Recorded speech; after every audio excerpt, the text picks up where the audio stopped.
home after listening to all this fringe information, and you hear a voice in your head and it says, look out your window, and you look out the side of the car and there's a white light following you, and the voice suggests that you stop the car and get out, and you find yourself slowing down and you pull the car over the side, and the voice says, would you like to, they'd like to meet you.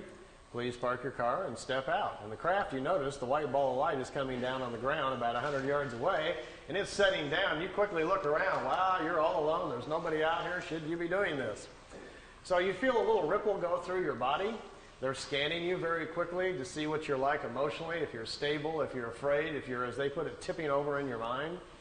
If you are, which you might be getting just a little excited because it's actually happening, they will send you another feeling to calm you down and let you know all about them, that they're friendly, that this is going to be a good experience, and suddenly you'll find yourself with all sorts of courage and so forth. Find yourself parking the car, actually getting out of the car, going, can't believe I'm doing this. I'm actually walking out and meeting the spaceship. Craft sets down on the ground, lights go out, somebody walks out of the craft and walks towards you. As you get closer, you feel this ripple go through your body again. They're calming you down. What do we do when we meet somebody? We generally ram out our hand and shake hands, don't we? And then we shake and we get a feel of that other person, and we check them out physically, look at their eyes and so forth. And we size each other up very quickly to see whether or not we're going to be comfortable with them. And we make a quick snap judgment about whether or not we like this person, and et cetera, et cetera. Well, they don't do that with a handshake. They do it mentally. And that last ripple they'll send through you is kind of their hello. You will know all about them, you will feel them emotionally, and they will make you feel comfortable, so there's no need for the handshake. The time they get up close, they may suggest something like, if you're not in a big hurry to get home tonight, if you'd like to go for a ride on the craft, we can take you aboard the craft, we'll take you anywhere you want to go in the universe, we'll explain all the mysteries to you, you can sit in our little education seat like Billy did, ask any questions you want and they will be answered. All we ask, to be allowed to listen to your thinking. We're fascinated by your thought processes.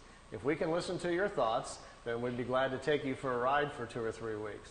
Now, if you agree to that, which most of you probably would, after asking them if they could block out a few thoughts that you don't want them to listen to, they say, come on aboard. You find yourself going aboard the craft. Notice if it happens to be a ship like this with the unusual edges on it, this is their more advanced ship, and it's capable of moving in time. The older ones can't do that. So your questions this way can be a lot more complicated. You might want to go back in time and watch the pyramids being built, or see if Moses really parted the Red Sea, or did the crucifixion really happen, or whatever historically might interest you. You could possibly ask these questions, and perhaps they would take you back and let you see for yourself. Well, they'd probably take you out there for 3 weeks. You'd have all these magnificent experiences. You could go to other planets, see other worlds, see other societies. Maybe even go back in time and watch yourself being born, or visit yourself when you were alive 300 years ago. You can do some rather amazing things if they would let you do them. Then they bring you back. You may notice on your chronograph watch that 3 weeks has gone by, but by now you have an understanding of time because they've educated about it, and you're not surprised if they bring you back the same moment that you left Earth time. And you get out of the ship and walk back over to your car, and your car engine's still warm, no time has passed on Earth, and you've been gone for 3 weeks. Now you get in your car and drive home, what's the first thing you're going to do? You're going to get on the phone and call us, aren't you? You're going to call somebody. You won't believe what happened on the way home from the shift meeting tonight. I've been out here, I've seen this, I've gone here, I've seen all these amazing things, and what are we going to say? Oh yeah, sure, all that happened right on the way home, right? You got any proof? You haven't been gone, 20 minutes, so we're not going to believe a word that you say. If you're lucky, maybe they allowed you to bring back some samples of some kind, rocks or something from another world. Maybe you brought back some food things we don't understand. Billy has a peach tree in front of the house he brought back from another planet. When visitors come over there, they go eat a peach just to see if it tastes different. He has some unusual vegetables in his garden. On the desk in his office, he has crystals and rocks and stones that he brought back from another planet. Nothing that, too exotic that really twists your mind too much, but just kind of different than what you're used to seeing. If you were real fortunate and had a camera with you, you might be able to take some pictures of some other places. That would be kind of fascinating to have a look at. So these kind of experiences don't happen too often, but if they do, and that's the ship that you see, make sure your questions are big. We want to know all about it, don't we? This is where we live. This is an artist's drawing of the Milky Way. If you flew in a craft up above the galaxy, notice out here there's a little yellow box on the bottom left there. That's where we live. That's where Earth is. By the way, the Pleiades are only 400 light years away, which means if we got in our Honda and set the speed to 1 light year speed, if we were traveling at the speed of light, it would take theoretically 400 light years for us to get to the Pleiades. But the Pleiades are just right there in the neighborhood. It's 53,000 light years to the center of our galaxy. So we're going to have a very fast ship to get anywhere. Even to get to the Pleiades, who's got 400 years, to get there? If we have time and you're interested, the theory of the crafts, how they work, how they dematerialize them, and how the power system works. If we have a chance later, and if that's somebody you want to know, I can draw that out for you and show a little bit about how they're designed, if that's something you're interested in. This is what our galaxy looks like from the side. It's a spiral galaxy, similar to most other galaxies. It's a very normal one.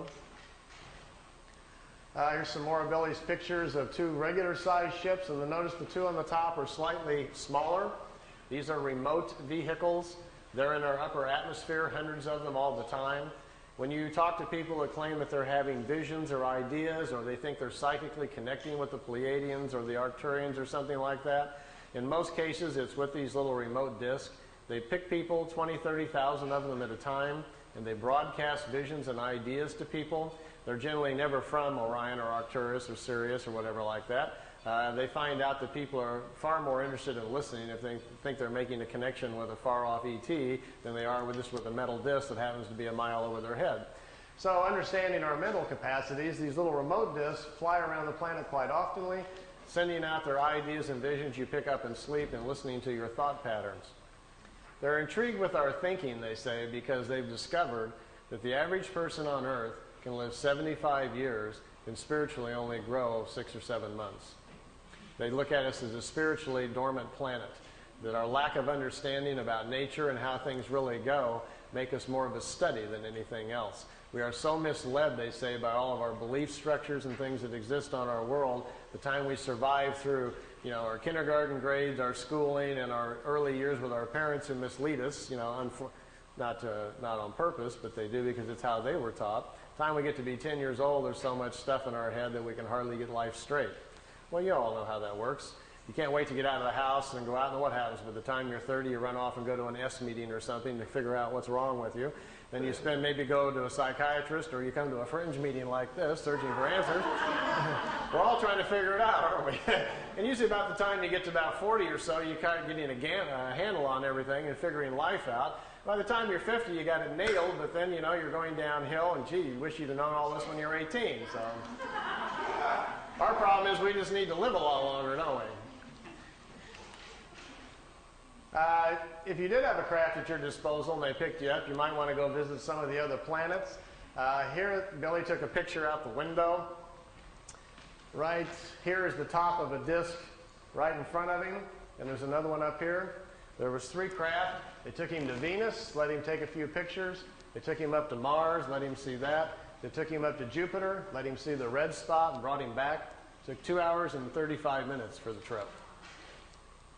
Here's another picture out the window.